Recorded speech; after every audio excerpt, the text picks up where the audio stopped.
नमस्कार दोस्तों, welcome to ज्योति पाठशाला। मैं हूं ज्योति और आज मैं आपके लिए लेकर आई हूं टीचिंग एप्टीट्यूड एनईपी 2020 और एक्सपीरियंशियल लर्निंग के कुछ प्रैक्टिस क्वेश्चंस। तो देखिए, आपका एग्ज़ाम पास में है। ये वीडियो आपके लिए बहुत ज़्यादा हेल्पफुल रहने वाली है। हर क्वेश्चन के साथ साथ मैं आपके साथ उस पर्टिकुलर टॉपिक को पूरा डिस्कस करते हुए भी चलूँगी ताकि आपकी रिविज़न हो जाए। तो चलिए शुरू करते हैं। सबसे पहले हम बात कर लेते हैं टीचिंग एप्टीट्यूड की।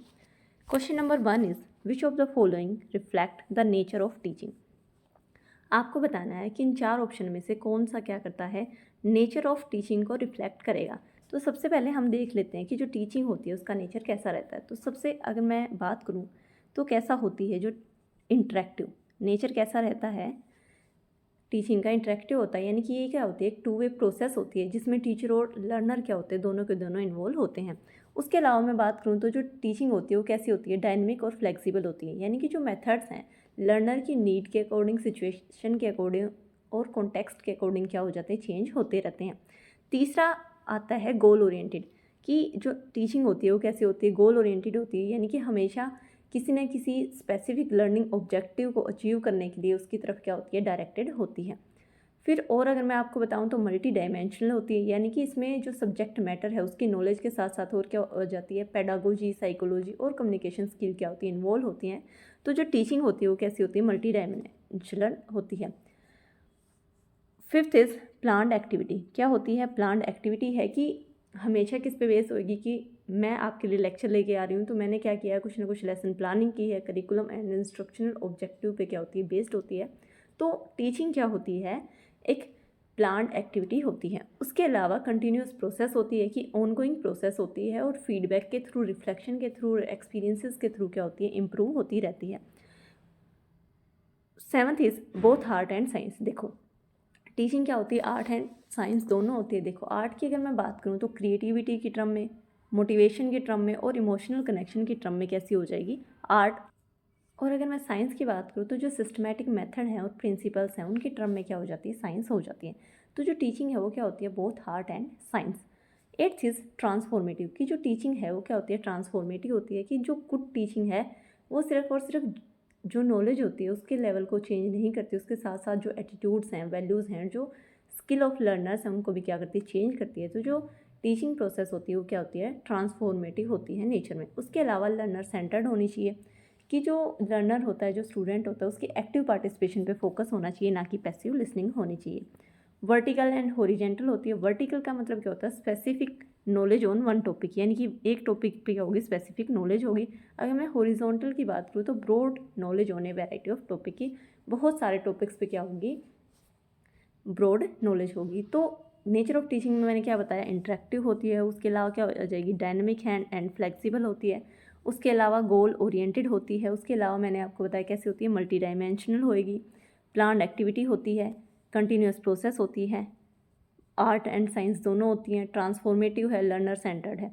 अब हमसे पूछा गया था कि which of the following reflect the nature of teaching. तो ऑप्शंस हैं, क्वेश्चन नंबर ऑप्शंस हैं, A is it is an art, B is it is a science, C is it is an art as well as science. यही क्या रहेगा, correct answer रहेगा। अभी भी मैंने बताया कि क्या होती है, आर्ट भी होती है और साइंस भी होती है। आर्ट किस टर्म में होती है, क्रिएटिविटी, मोटिवेशन और इमोशनल कनेक्शन की टर्म में क्या हो जाती है, आर्ट। और अगर मैं साइंस की बात करूँ तो क्योंकि सिस्टमैटिक मेथड एंड प्रिंसिपल्स होते हैं तो क्या हो जाती है, साइंस।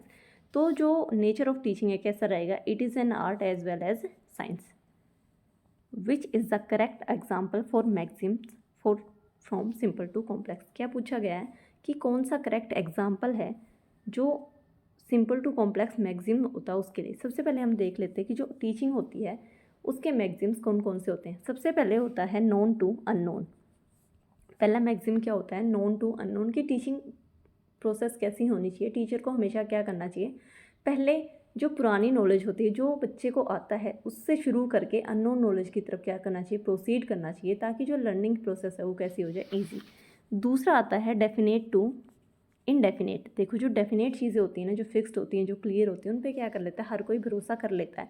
तो जो प्रोसेस है कैसे प्रोसीड होनी चाहिए, कि पहले बच्चे को डेफिनेट चीज़ों के बारे में बताया जाए, उसके बाद किस के बारे में बताया जाए, इनडेफिनेट बातों के बारे में, इनडेफिनेट चीज़ों के बारे में बताया जाए। उसके अलावा होती है सिंपल टू कॉम्प्लेक्स, यानी कि पहले सिंपल चीज़ें जो ईजी होते हैं, जो बेसिक कॉन्सेप्ट्स होते हैं, उनको इंट्रोड्यूस करवाया जाना चाहिए और बेसिक चीज़ों से लेके धीरे धीरे किसकी तरफ जाना चाहिए, कॉम्प्लेक्स जो कॉन्सेप्ट्स होते हैं उनकी तरफ जाना चाहिए। उसके बाद आती है कंक्रीट टू एब्स्ट्रैक्ट। कंक्रीट क्या होती है, मूर्त चीज़ें जो दिखाई देती हैं, तो रियल ऑब्जेक्ट का यूज़ करके, एक्सपीरियंस का यूज़ करके और एग्जांपल्स का यूज़ करके क्या बतानी चाहिए, जो भी एब्स्ट्रैक्ट आइडियाज़ होते हैं, जो भी एब्स्ट्रैक्ट कॉन्सेप्ट होंगे उनके बारे में बताया जाना चाहिए। यानी कि कैसे प्रोसीड होनी चाहिए फ्रॉम कंक्रीट टू एब्स्ट्रैक्ट। ऐसे ही फिर आता है फ्रॉम पर्टिकुलर टू जनरल। देखो अगर कोई क्या कर रहा है, अगर पर्टिकुलर चीज़ को समझ रहा है ना, पर्टिकुलर पे भरोसा करता है, तभी वो क्या कर पाएगा, चीज़ों को जनरलाइज कर पाता है। इसलिए जो प्रोसीड है कैसे करना चाहिए टीचिंग प्रोसेस में, फ्रॉम पर्टिकुलर टू जनरल। उसके बाद आता है फ्रॉम होल टू पार्ट। देखो अगर आप बच्चे के सामने सारी की सारी कहानी को पहले प्रस्तुत करोगे और उसके बाद जो उसके अलग अलग करैक्टर्स हैं उनके बारे में डिफाइन करोगे, या कहानी के पीछे का मोटिवेशन क्या था, तो बच्चे के लिए समझना क्या हो जाता है, ईजी हो जाता है। इसलिए जो टीचिंग है वो कैसी होनी चाहिए, फ्रॉम होल टू पार्ट होनी चाहिए। उसके अलावा इंडक्शन टू डिडक्शन। इंडक्शन क्या होता है कि एग्जाम्पल्स से क्या करना, रूल ड्राइव करना है, और डिडक्शन क्या होता है कि उन्हीं रूल को क्या करना है न्यू सिचुएशन में और एग्जाम्पल को सोल्व करने के लिए क्या करना, अप्लाई करना है। तो कैसे जानी चाहिए teaching process, from induction to deduction. उसके अलावा होता है फ्रॉम एनालिसिस टू सिंथेसिस। तो ये क्या है, मैक्सिम्स ऑफ टीचिंग है कि पहले सिंपल चीज़ें बताई जाएँ, फिर कॉम्प्लेक्स, पहले नोन चीज़ें बताई जाए, फिर अननोन, पहले डेफिनेट चीज़ें बताई जाए, फिर इनडेफिनेट, पहले कंक्रीट चीज़ों के बारे में बात की जानी चाहिए, फिर एब्स्ट्रैक्ट, ऐसे ही particular to general, whole to part और induction to deduction and analysis to synthesis. ये कुछ क्या होते हैं, मैक्सिम्स ऑफ टीचिंग होते हैं। अब क्वेश्चन देख लेते हैं। क्या बताना है कि इन चारों में से कौन सा करेक्ट एग्जाम्पल होएगा सिंपल टू कॉम्प्लेक्स का। Option number A is introducing the concrete thing first. देखो अगर कंक्रीट थिंग क्या करवाई जाएंगी, पहले इंट्रोड्यूस करवाई जाएंगी, तो इसका मतलब क्या हो जाएगा, हमें पूछा गया सिंपल टू कॉम्प्लेक्स, लेकिन कंक्रीट क्या होता है, मूर्त होता है, तो ये कौन सा मैक्सिम आ जाएगा, कंक्रीट टू एब्स्ट्रैक्ट।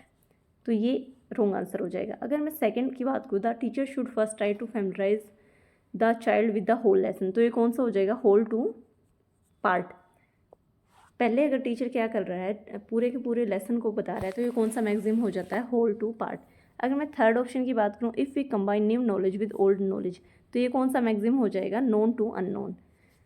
फोर्थ क्या रहेगा, राइट आंसर रहेगा कि जो सिंपल और इजी थिंग्स हैं वो पहले क्या करनी चाहिए, प्रेजेंट करनी चाहिए, और उसके बाद क्या होना चाहिए, कॉम्प्लेक्स और डिफ़िकल्ट थिंग्स की तरफ क्या करना चाहिए, मूव करना चाहिए। तो ये क्या रहेगा, एग्जाम्पल रहेगा from simple to complex maxim का, कि पहले सिंपल चीज़ें पढ़ाई जाए और धीरे धीरे करके क्या किया जाना चाहिए कि जो कॉम्प्लेक्स चीज़ें हैं वो पढ़ाई जानी चाहिए। तो हमने इस क्वेश्चन के साथ मैक्सिम ऑफ टीचिंग को भी क्या कर लिया है, डिस्कस कर लिया है। Question number third is which of the following is not a principle of teaching, कि कौन सा क्या नहीं है। नोट पे मैं फिर से बोल रही हूँ, आपको हमेशा फोकस करके रखना है कि which of the following is not a principle of teaching. Options हैं, first is proceeding from simple to complex, अभी अभी हम पढ़ के आए कि सिंपल टू कॉम्प्लेक्स ही चीज़ों की तरफ जाना चाहिए। Second is proceeding from near to far, तो देखो ऐसा कोई प्रिंसिपल नहीं होता है टीचिंग में, तो यही क्या रहेगा, राइट आंसर रहेगा, यही क्या नहीं है, प्रिंसिपल ऑफ टीचिंग नहीं है। उसके अलावा अगर थर्ड ऑप्शन की बात करूँ, फ्रॉम नोन टू अननोन, अभी भी मैंने आपको बताया था कि पहले नोन चीज़ों के बारे में टीचर को इंट्रोड्यूस करना चाहिए, उसके बाद जो अननोन चीज़ें हैं जो बच्चे को नहीं आता है उसकी तरफ प्रोसीड करवाना चाहिए। तो ये तो क्या है, प्रिंसिपल होता है टीचिंग। ऐसे ही फ्रॉम कंक्रीट टू एब्स्ट्रैक्ट भी क्या होता है, प्रिंसिपल होता है टीचिंग का, मैक्सिम होता है टीचिंग का। हमसे पूछा गया था विच of the following is not a principle of teaching, तो जो राइट आंसर रहेगा वो क्या रहेगा, सेकेंड रहेगा, फ्रॉम नियर टू फार। ऐसा कोई क्या नहीं होता, मैक्सिम नहीं होता, ऐसा कोई प्रिंसिपल नहीं होता टीचिंग का। चलिए question number fourth is which of the following operations come under the pre active phase of teaching according to Philip W Jackson. तो जो फिलिप थे उन्होंने क्या दिया था, फेजेस ऑफ टीचिंग दी थी। 3 फेजेस होती है, सबसे पहले होती है प्री एक्टिव फेज, उसके बाद होती है इंटरेक्टिव फेज, और लास्ट में आती है पोस्ट एक्टिव फेज। तो हमें बताना है कि जो ये 4 ऑप्शन दिए गए हैं उनमें से कौन सी क्या है, कौन सा ऑपरेशन प्री एक्टिव फेज के अंडर आता है। तो उससे पहले हम जो तीनों की तीनों फेजेस हैं उसको डिस्कस कर लेते हैं। तो जो फिलिप जैक्सन थे उन्होंने जो उनकी बुक थी लाइफ इन क्लासरूम, उसमें क्या किया था, फेजेस ऑफ टीचिंग की बात की थी। सबसे पहले होती है प्री एक्टिव फेज। तो जो प्री एक्टिव फेज होती है वो कौन सी होती है, वो प्लानिंग फेज होती है, जिसमें जो टीचर होता है ना, लेसन के जो ऑब्जेक्टिव्स हैं उसे क्या पढ़ाना है और कैसे पढ़ाना उसको क्या करता है, डिसाइड करता है। उसके अलावा जो मटेरियल्स होते हैं और जो एक्टिविटीज़ हैं उनको क्या करता है, प्रिपेयर करता है क्लासरूम के लिए। उसके बाद आती है इंटरेक्टिव फेज़। इंटरेक्टिव फेज़ कौन सी होती है? जिसमें एक्चुअल टीचिंग और लर्निंग क्या होती है, फेज़ होती है। अब इंटरेक्टिव फेज़ में टीचर क्या करता है, बच्चे के साथ इंटरेक्ट करेगा और पढ़ाएगा। तो जो इंटरेक्टिव फेज़ होती है उसमें क्या होता है, diagnosis of the learner, learners को क्या किया जाता है, डायग्नोस किया जाता है। उसके अलावा एक्शन एंड रिएक्शन फेज़ भी होती है, यानी कि जो स्टूडेंट के रिएक्शन होते हैं उसको टीचर क्या करता है, ऑब्जर्व करता है। और जब भी टीचर क्लास में एंटर करेगा तो वो जो क्लास का एटमॉस्फेयर होता है उसको क्या कर लेता है, परसेप्ट कर लेता है, और उसी के अकॉर्डिंग जो अपनी एबिलिटीज़ होती है टीचिंग की, या जो टीचिंग एड्स होते हैं उनको क्या करता है, यूज़ करता है बच्चों को पढ़ाने के लिए। तो प्री एक्टिव फेज़ में टीचर क्या करेगा, प्लानिंग करता है। उसके अलावा जो भी ऑब्जेक्टिव है लेसन के उसको सेट करेगा, और जो मटेरियल और एक्टिविटीज़ उनको प्रिपेयर करेगा। इंटरेक्टिव फेज़ क्या होती है, एक्चुअल टीचिंग और लर्निंग फेज़ होती है, जिसमें लर्नर को डायग्नोज किया जाएगा, एक्शन एंड रिएक्शंस होंगे, और जो क्लास का एटमॉस्फेयर होता है उसको टीचर परसेप्ट करेगा। और फिर आती है post active phase. Post active phase क्या होती है, इवेल्युएशन फेज़ होती है, जिसमें टीचर क्या करता है, जो भी उसने पढ़ा है, स्टूडेंट की जो लर्निंग होती है उसको इवेलुएट करेगा, रिफ्लेक्ट करेगा लेसन पे, और जो नेक्स्ट लेसन होता है उसको प्लान करता है। तो प्री एक्टिव फेज़ में क्या हो रहा है, टीचर डिटरमाइन करता है ऑब्जेक्टिव को, उसके अलावा प्लानिंग करता है, ठीक है, टीचिंग एड सेलेक्ट करेगा। इंटरेक्टिव फेज़ में इंटरेक्शन होएगी, और पोस्ट एक्टिव फेज़ में क्या होता है, इवेल्युएशन होता है। अब हमसे पूछा गया था कि जो प्री एक्टिव फेज़ है उस इन चार ऑप्शन में से कौन सा ऑपरेशन प्री एक्टिव फेज़ के अंडर आता है। तो ऑप्शंस देख लेते हैं। First is diagnosis of learner. Diagnosis of the learner मैंने आपको अभी बताया था किस फेज़ में आएगा, इंटरेक्टिव फेज़ में आता है। सेकंड क्या रहेगा, डिसीजन अबाउट द स्ट्रेटजी। तो स्ट्रेटजी जो बनानी होती है उसके बारे में डिसीजन जो टीचर लेता है वो किस में लेता है, प्री एक्टिव फेज़ में लेता है, और यही क्या रहेगा इसके लिए करेक्ट आंसर रहेगा। थर्ड ऑप्शन क्या था, action and reaction. Action and reaction भी किस में होता है, इंटरेक्टिव फेज़ में होता है। और फोर्थ ऑप्शन था selection of appropriate testing devices. तो जो टेस्टिंग डिवाइसेस सेलेक्ट करेगा वो किस में करेगा, पोस्ट एक्टिव फेज़ में करेगा, इवेल्युएशन फेज़ में करता है। तो करेक्ट आंसर क्या रहेगा, डिसीजन अबाउट द स्ट्रेटजी किस में लेगा, प्री एक्टिव फेज़ में टीचर लेगा। तो क्वेश्चन के साथ हमने जो फिलिप की तीनों स्टेजेस थी उसको भी क्या कर लिया, डिस्कस कर लिया। अब question number 5 is which of the following is not the phase of teaching. अभी हमने जो टीचिंग की फेजेस उसको डिस्कस किया था। पहली क्या थी, प्री एक्टिव फेज़, दूसरी क्या थी, इंटरेक्टिव फेज़, और थर्ड होती है पोस्ट एक्टिव फेज़। लेकिन इंट्रा एक्टिव फेज़ जैसी कोई फेज़ नहीं होती। और हमसे क्या पूछा गया है, note the phase of teaching. तो यही क्या रहेगा, करेक्ट आंसर रहेगा कि जो इंटरएक्टिव फेज़ ऐसी कोई टीचिंग में क्या नहीं होती, फेज़ नहीं होती। Question number 6 is according to the revised Bloom taxonomy. क्या है, according to the revised Bloom taxonomy की जो रिवाइज करके आई थी, कब आई थी, 2001 में आई थी। और पहले क्या थी, 1956 में आई थी, वो क्या थी, नाउन फॉर्म थी। और जो 2001 में आई वो किस फॉर्म में आई थी, वर्ब फॉर्म में आई थी। तो बताना है which of the following category is considered to be highest for the learner. तो पहले हम ब्लूम टैक्सोनॉमी को डिस्कस कर लेते हैं। देखो ब्लूम टैक्सोनॉमी क्या थी, 3 हायरार्किकल मॉडल थे जो कि एजुकेशनल लर्निंग ऑब्जेक्टिव्स को क्या करते हैं, क्लासीफाई करते हैं। 3 एच की हम इसमें बात करते हैं। सबसे पहले हेड किसको कंट्रोल करता है, कोग्निटिव डोमेन को। उसके बाद आता है हार्ट किसको कंट्रोल करेगा, अफेक्टिव डोमेन को। और हैंड किसको करेगा, साइकोमोटर डोमेन को। अगर मैं सबसे पहले कोग्निटिव डोमेन की बात करूँ तो ये किन्होंने दिया था, बेंजामिन ब्लूम ने क्या दिया था। उसके बाद आता है अफेक्टिव डोमेन, और जो अफेक्टिव डोमेन था वो किसने दिया था, डेविड क्रैथवोल ने क्या दिया था, अफेक्टिव डोमेन दिया था। और लास्ट में आता है RH डेव ने क्या दिया था, RH डेव ने कौन सा डोमेन दिया, साइकोमोटर डोमेन। सबसे पहले कि जो ब्लूम टैक्सोनॉमी है वो क्या था, 3 हायरार्किकल मॉडल थे जो कि एजुकेशनल लर्निंग ऑब्जेक्टिव को क्या करते हैं, क्लासीफाई करते हैं। जो कोग्निटिव डोमेन था वो किसने दिया, बेंजामिन ब्लूम ने दिया था। और जो अफेक्टिव डोमेन था वो किसने दिया था, डेविड क्रैथवोल ने दिया था। और जो साइकोमोटर डोमेन होता है वो किसने दिया था, RH डेव ने। तो सबसे पहले अगर हम कोग्निटिव डोमेन की बात करें, और वही हमसे क्वेश्चन में पूछा गया है। देखो 2 बार आई ब्लूम टैक्सोनॉमी, एक बार आई 1956 में जो नाउन फॉर्म में थी, और जो दूसरी आई 2001 में वो किस फॉर्म में थी, वो थी आपकी वर्ब फॉर्म में।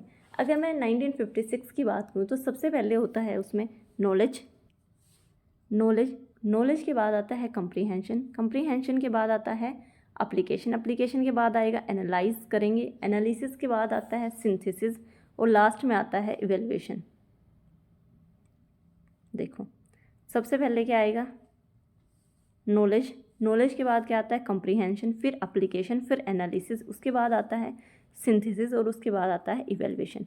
Knowledge comprehension, application, analyse, synthesis और इवेल्युएशन। उसके बाद जो 2001 में आई, जो रिवाइज होकर आई, उसमें जो फर्स्ट आया क्या थी, वर्ब फॉर्म में थी रिमेंबर। रिमेंबर के बाद आता है अंडरस्टैंड, अंडरस्टैंड के बाद आता है अप्लाई, अप्लाई के बाद आता है एनालाइज, उसके बाद आता है इवेलुएट और उसके बाद आता है क्रिएट। तो ये क्या हुआ था, ये जो 2 हाईएस्ट लेवल थे ये क्या हुए थे, एक्सचेंज हुए थे।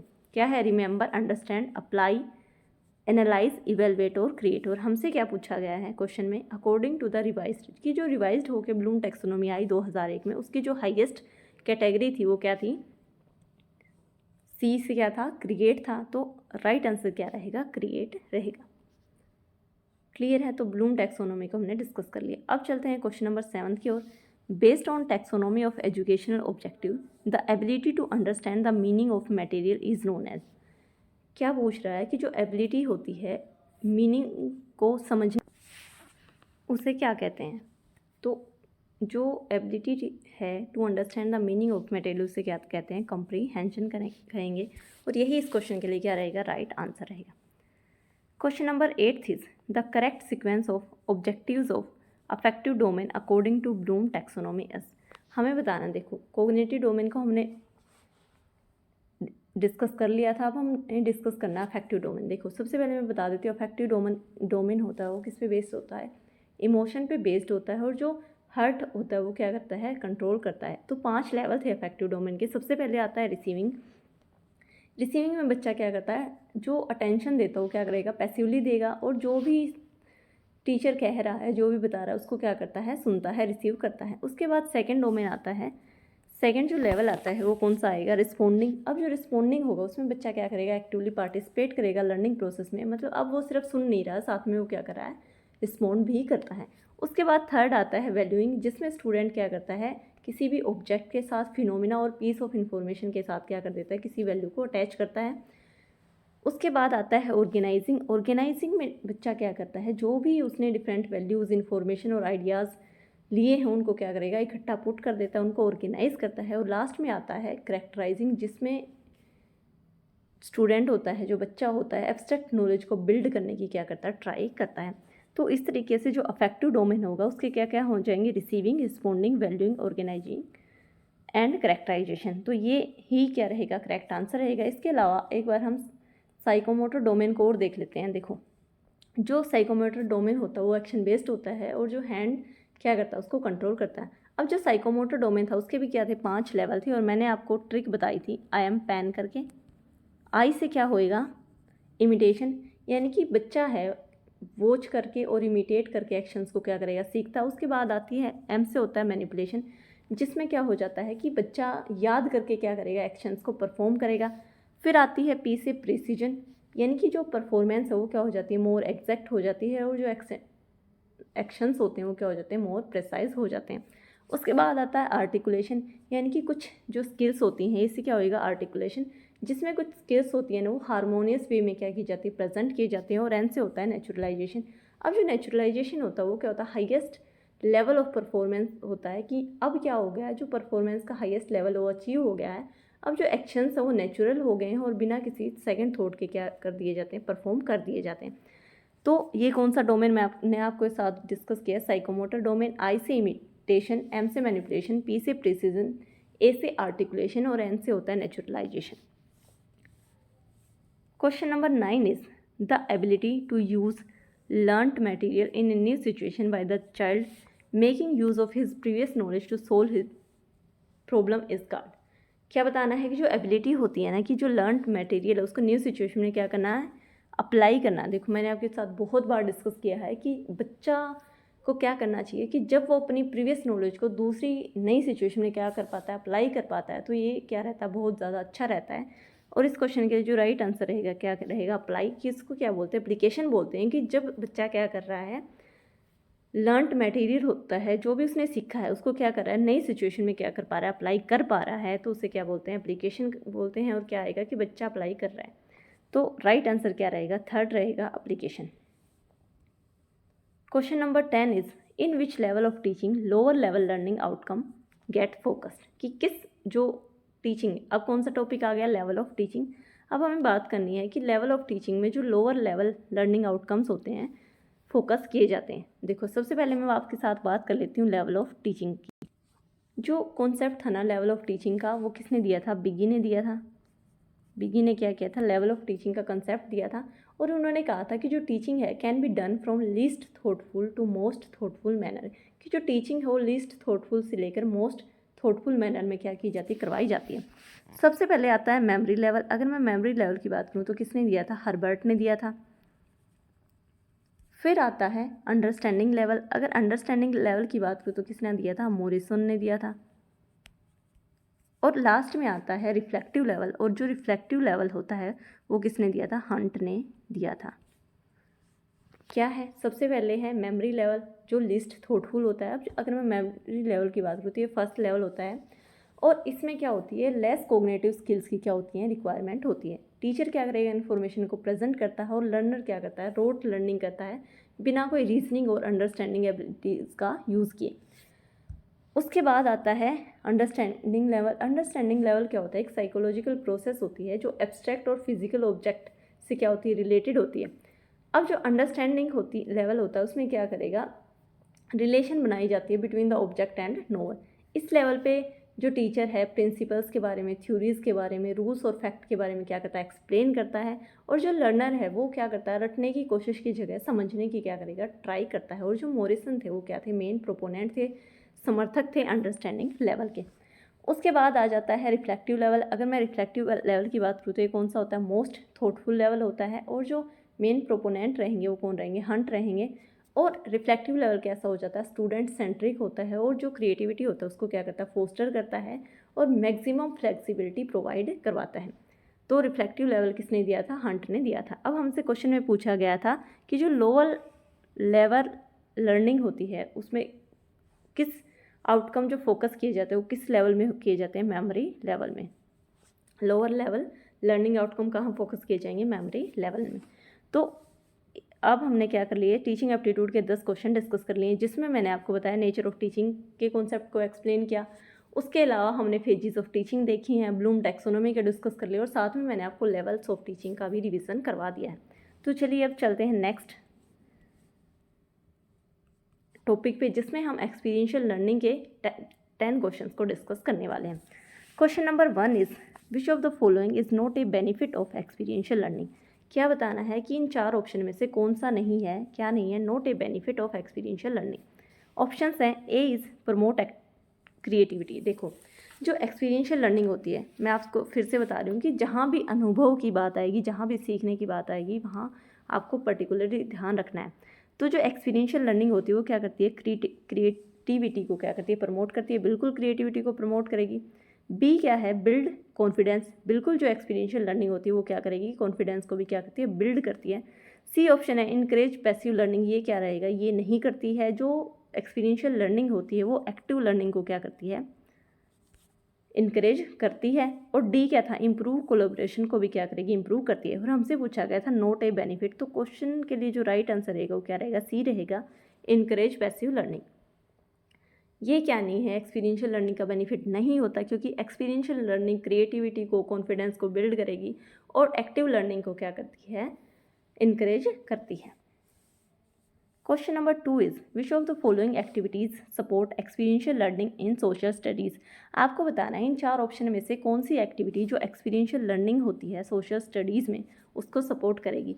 ए ऑप्शन है organising a mock parliament, B है reading the chapter, C is listening to teachers lecture and D is copying notes. देखो फिर से आपको बता रही हूँ कि एक्सपीरियंशियल लर्निंग में जहाँ बच्चा अनुभव करेगा आपको वही एक्टिविटी देखनी है। तो अगर क्लास में क्या हो रही है? एक मॉक पार्लियामेंट ऑर्गेनाइज की जा रही है तो बच्चा क्या करेगा? रोल प्ले करेगा। रोल प्ले करके वो क्या करेगा?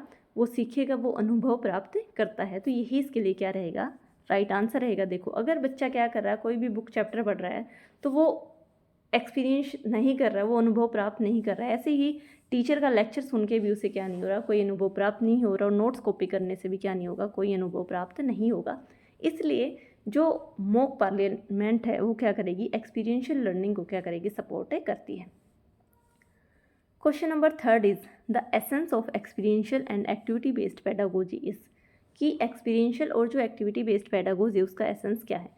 ऑप्शंस हैं A is learning through experience and participation, B is learning by memorising, C is teacher centred approach and D is passive observation. देखो, ना ही तो एक्सपीरियंशियल लर्निंग है ये, जो एक्टिविटी बेस्ड लर्निंग होती है वो पैसिव ऑब्जर्वेशन होती है, क्योंकि वो एक एक्टिव ऑब्जर्वेशन होती है। जो लर्नर होता है वो क्या रहता है, एक्टिव रहता है। ना ही ये टीचर सेंटर्ड अप्रोच होती है। कैसी होती है, लर्नर सेंटर्ड अप्रोच रहेगी। लर्नर क्या करता है, खुद नॉलेज को कंस्ट्रक्ट करता है और अनुभव प्राप्त करता है। तो जो अप्रोच हो जाती है वो कैसी हो जाती है, लर्नर सेंटर्ड। ना ही मेमोराइजिंग पे क्या दिया जाता है, ध्यान दिया जाता है। जो लर्निंग होती है वो कॉन्सेप्चुअल अंडरस्टैंडिंग होती है, बच्चा खुद नॉलेज को कंस्ट्रक्ट करता है। तो जो एसेंस रहेगा experiential and activity based pedagogy का, वो क्या रहेगा, learning through experience and participation. तो यही इस क्वेश्चन के लिए क्या रहने वाला है, right answer. Question number 4 is which of the following is की फीचर्स ऑफ एक्सपीरियंशियल लर्निंग। आपको बताना है इन चारों में से कौन सी की फीचर्स है एक्सपीरियंशियल लर्निंग की। ऑप्शन है, A is reflection, B is repetition, C is dictation and D is memorisation. तो फिर से बता रही हूँ मैं, एक्सपीरियंशियल लर्निंग है तो किसकी बात करेगा, रिफ्लेक्ट की बात करेंगे। देखो, एक्सपीरियंशियल लर्निंग की डेफिनेशन ही क्या थी कि बच्चा जब हैंड्स ऑन एक्टिविटी करके सीखता है, सीखने के बाद रिफ्लेक्ट करता है, एनालाइज करता है और सिंथेसाइज करता है। तो रिफ्लेक्शन क्या होता है कि बच्चा सोचेगा, थिंक करता है इस बारे में कि उसने क्या किया है और क्यों किया, कि वो जो काम कर रहा है वो क्यों कर रहा है और किस लिए करता है। तो जो की फीचर रहने वाली है एक्सपीरियंशियल लर्निंग की, मैंने आपको बताई थी की फीचर्स में क्या था कि जो रिफ्लेक्शन है वो क्या होता है, एसेंशियल होता है, वो बहुत ज़्यादा ज़रूरी रहता है। तो ए क्या रहेगा, करेक्ट आंसर रहेगा।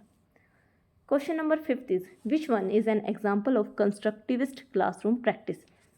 देखो, अगर मैं कंस्ट्रक्टिविस्ट की बात करूँ, पहले तो थ्योरिस्ट की बात कर लेते हैं। कौन कौन से थे, वाइगोस्की और पियाजे और जॉन डुई। तो जो कंस्ट्रक्टिविस्ट क्लासरूम प्रैक्टिस होती है कि जिसमें बच्चा क्या करता है, खुद ही नॉलेज को क्या कर रहा होता है, कंस्ट्रक्ट करता है, उसका एग्जाम्पल आपको बताना। ए क्या है, कॉपिंग नोट्स। देखो, नोट्स कॉपी करके बच्चा क्या नहीं कर सकता, नॉलेज को कंस्ट्रक्ट नहीं कर सकता। तो ये तो क्या रहेगा, wrong answer. B is reading aloud. अगर बच्चा जोर जोर से पढ़ रहा है तो भी वो नॉलेज को क्या नहीं कर रहा, कंस्ट्रक्ट नहीं कर रहा। सी क्या है, टीचर मोनोलॉग, कि टीचर क्या कर रहा है, बोल रहा है, मोनोलॉग दे रहा है, तो उसमें भी जो बच्चा है उसका रोल पैसिव हो जाएगा। देखो, इन तीनों में बच्चे का रोल कैसा होएगा, पैसिव होएगा, और वो नॉलेज को कहीं भी क्या नहीं कर रहा, कंस्ट्रक्ट नहीं करेगा। डी ऑप्शन क्या रहेगा, राइट आंसर रहेगा कि जो ग्रुप डिस्कशन है, जब बच्चा ग्रुप डिस्कशन करेगा, यानी कि साथ वाले बच्चों के साथ भी क्या करेगा, डिस्कस करेगा।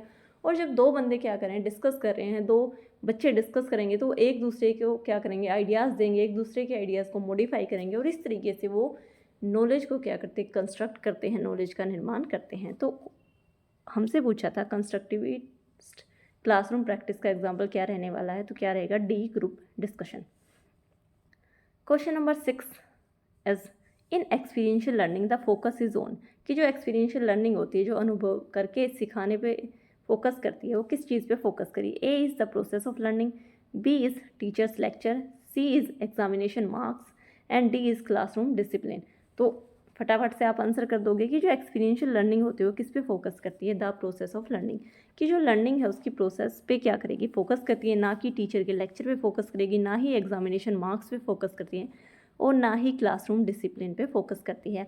तो एक्सपीरियंशियल लर्निंग किस पे फोकस कर रही है, the process of learning. Question number 7 is experiential learning emphasises which type of understanding.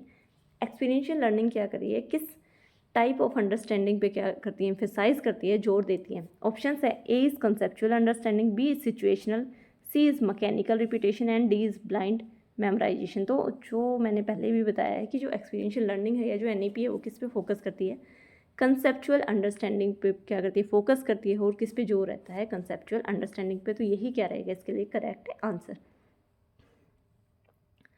Question number 8 is which educational thinker is most closely associated with learning by doing. देखो, learning by doing बार बार आ रहा है, और कल भी की भी practice session में हमने डिस्कस किया था कि कौन रहेगा लर्निंग बाय डूइंग से एसोसिएटेड, जॉन डुई, और क्या होते हैं, फादर हैं लर्निंग बाय डूइंग के।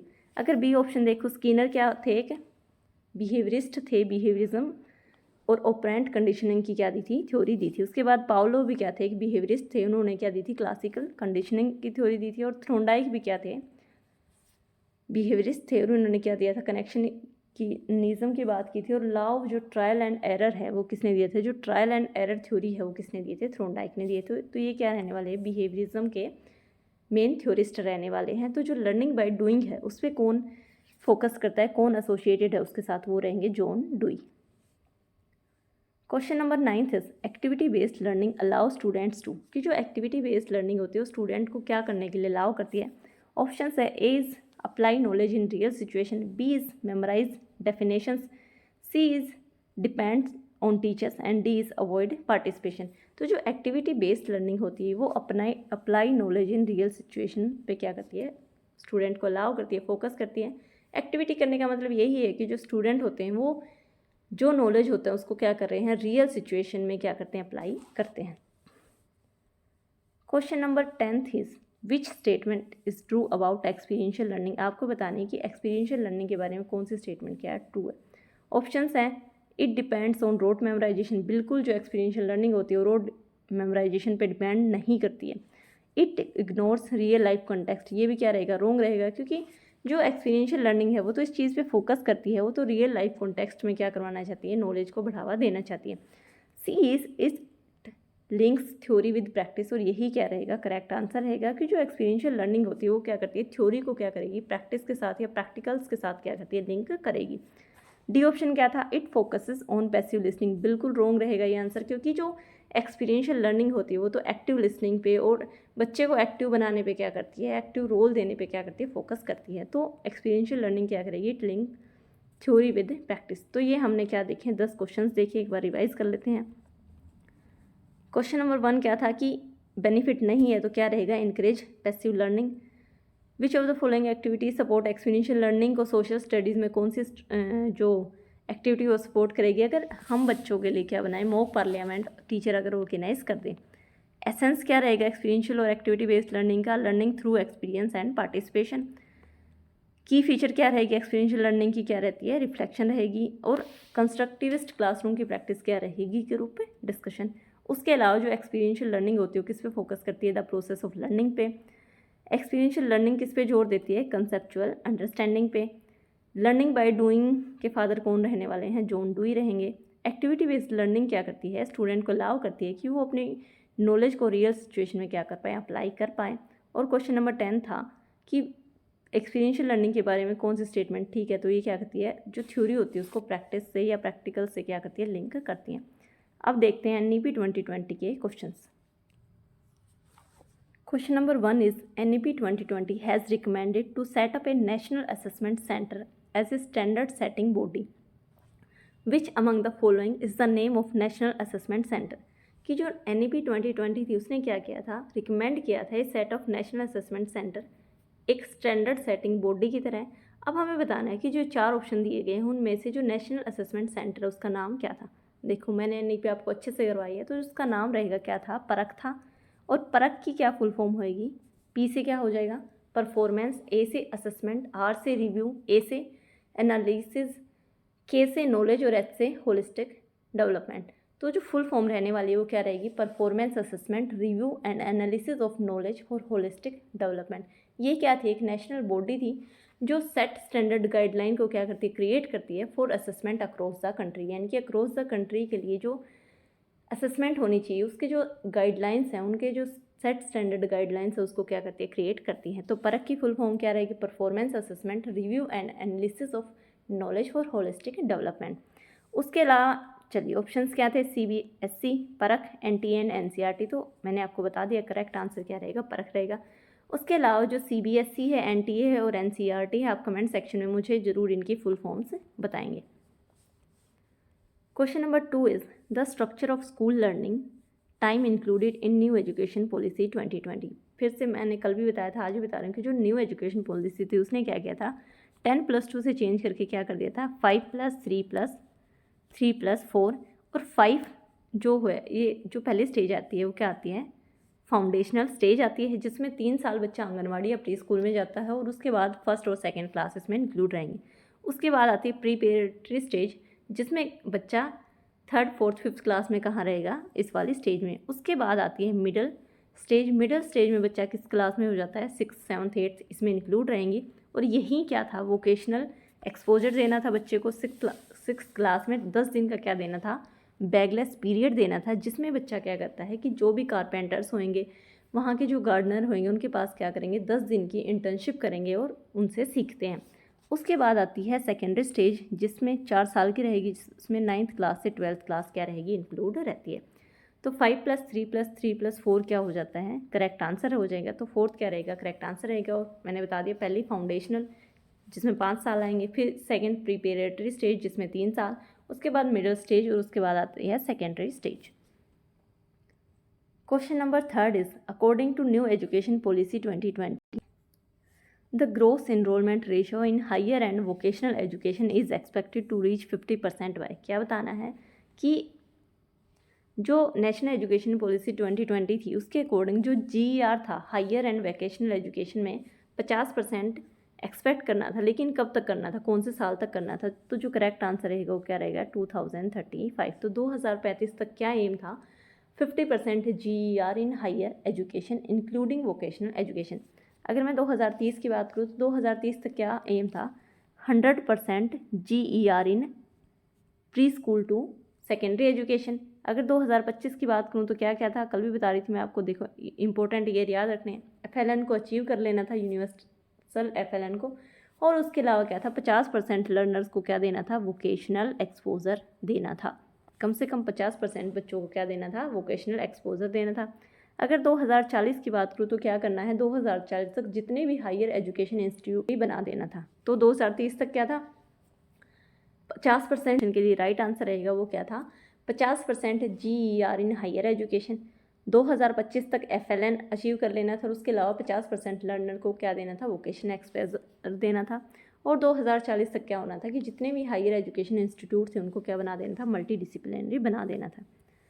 Question number 4 is which of the following existing programme will be discontinued in new education policy 2020।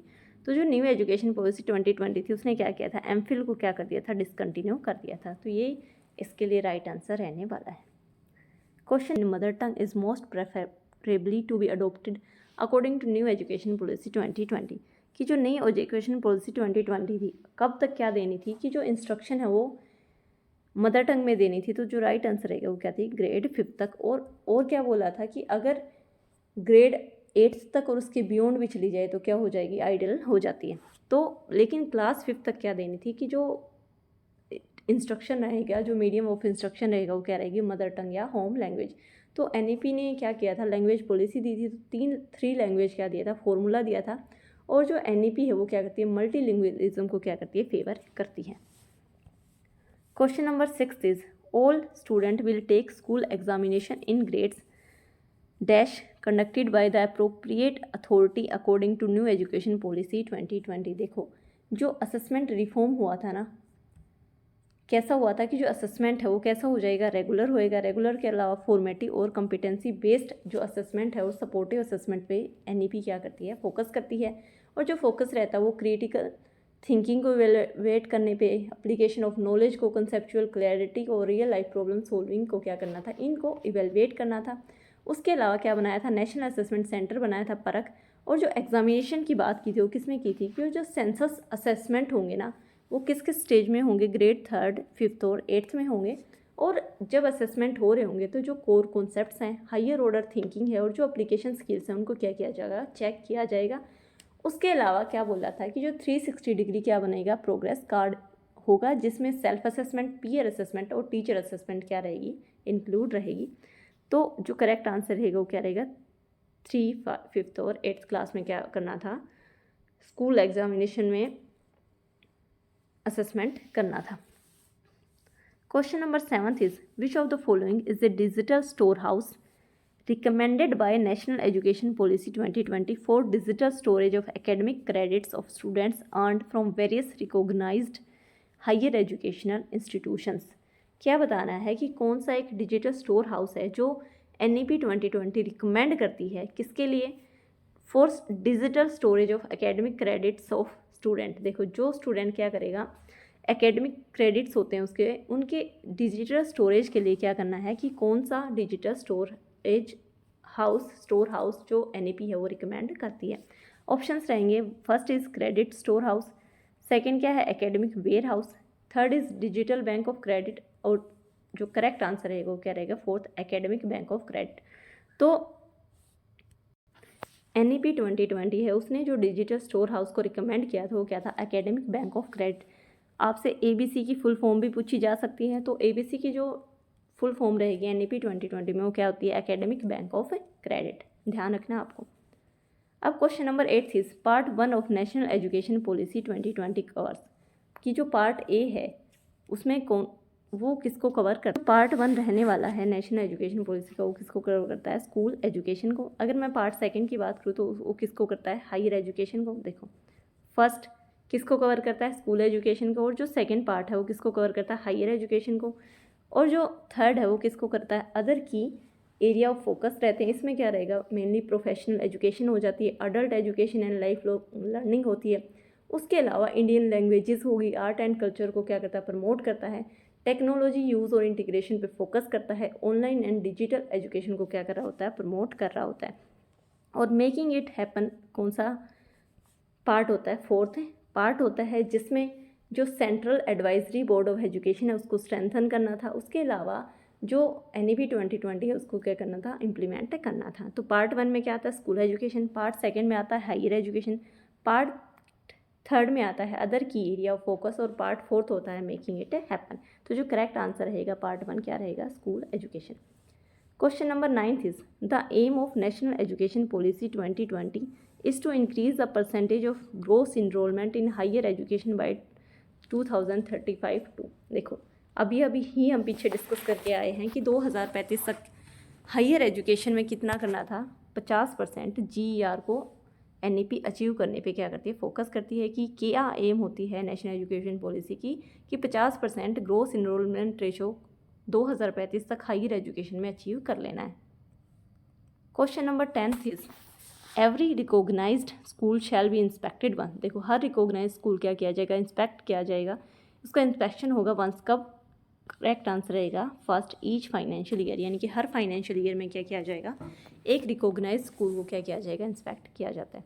तो हम रिवाइज कर लेते हैं, हमने 10 क्वेश्चन देखे हैं NEP के। सबसे पहले क्या था कि जो नेशनल असेसमेंट सेंटर होता है उसका क्या है, नाम क्या है, तो क्या रहेगा, परख रहेगा। परख की फुल फॉर्म मैंने आपको बताई थी, performance assessment review and analysis of knowledge for holistic development. ये एक नेशनल बॉडी होती है जो कि सेंट स्टैंडर्ड गाइडलाइन को क्रिएट करती है for assessment across the country. उसके अलावा CBSE, NT और NCERT की फुल फॉर्म आपको लिखनी है कमेंट सेक्शन में। क्वेश्चन नंबर 2 था कि जो स्कूल लर्निंग होगा उसका जो स्ट्रक्चर था वो कैसा रहने वाला है, 5+3+3+4। क्वेश्चन नंबर 3 था कि जो न्यू एजुकेशन पॉलिसी थी उसमें जो हायर एंड वोकेशनल एजुकेशन में 50% एक्सपेक्ट था वो किस ईयर तक था, तो मैंने आपको बताया 2035 तक। उसके अलावा मैंने आपको बताया 2025 तक FLN, यूनिवर्सल FLN, और साथ में वोकेशनल 50% एटलीस्ट लर्नर को क्या देना था, 50% लर्नर को वोकेशनल एक्सपोजर देना था। 2030 तक क्या एम थी, 100% ग्रोस इनरोलमेंट रेशो किसमें, pre school to secondary education. और 2040 तक क्या था कि जितने भी हायर एजुकेशन इंस्टीट्यूट हैं उनको मल्टी डिसिप्लिनरी बना देना।